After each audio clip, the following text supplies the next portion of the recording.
this is Jude.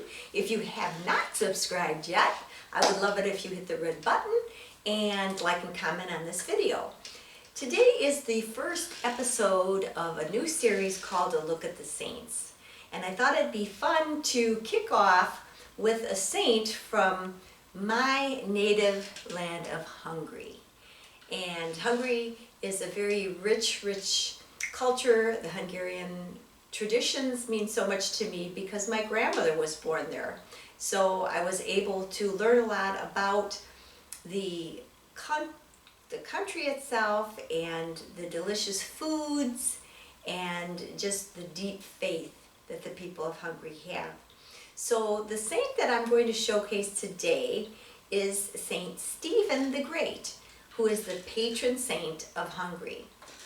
And before he was born, his mother actually had a vision in which she saw the first martyr, Saint Stephen, appear to her and tell her that she was to bear a son who would evangelize the land, which happened to be true. And he was born of royalty. Both his mother and his father were Duchess and Duke. And he used that generous wealth that he had to aid his people when he became king. And this was something that his father did, was to really think about the poor and the sick within the kingdom. So his father's passion was passed on to Stephen of converting paganism to Christianity. And Saint Stephen had a special devotion to Our Lady, to the Virgin Mary.